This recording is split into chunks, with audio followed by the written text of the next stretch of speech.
എല്ലാ വർഷവും ഒരു പ്രാവശ്യം മാത്രമേ മുണ്ടെടുക്കേണ്ട ആവശ്യം വരാറുള്ളൂ. അതുകൊണ്ട് തന്നെ പ്രത്യേകിച്ച് ഞാൻ പറയേണ്ട ആവശ്യമില്ലല്ലോ എങ്ങോട്ടാണ് പോകണമെന്ന്.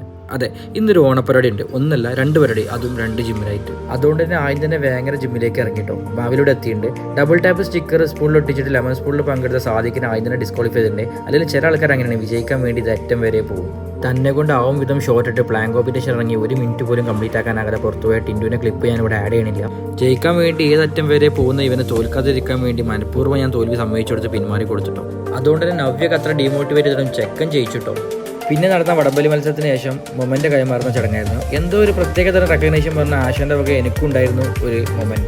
ആ മൊമെന്റ് എന്തിനാന്നുള്ള ആശാനോട് ഒന്നുകൂടി ചോദിക്കണം. വൈകിയ ഇടവേളയിലാണെങ്കിലും ടിൻഡു ഡെക്കാത്തലോൺ ചാമ്പ്യൻ ആണെന്നുള്ള ഞാൻ അറിഞ്ഞു. നല്ല അടിപൊളി സദ്യയായിരുന്നു. ഇതാണ് നമ്മൾ ആശാനോട് പറഞ്ഞ് നമ്മൾ ഇറങ്ങി. മൂപ്പരെ പറ്റി പറയുന്ന ഒരു മിനി വ്ലോഗ് പോലെ ഒരു വലിയ ഡീറ്റെയിൽ ആയിട്ടുള്ള വ്ലോഗ് തന്നെ വേണം. ഇത് ജാബർ സിംഗ്, ഇവിടെ കോട്ടക്കുള്ള സിക്കാരനാണ്. ഇയാൾ ഒരാഴ്ച ടൈഫോയിഡ് ആയിട്ട് കിടപ്പായിരുന്നു. റെസ്റ്റ് കഴിഞ്ഞ് നേരെ വന്നത് ഓണപ്പരടിയിൽ. ഡെഡിക്കേഷൻ നോക്കണേ. അവിടെ വേറെ എങ്ങോട്ടോ നോക്കി നിൽക്കണം എന്നെ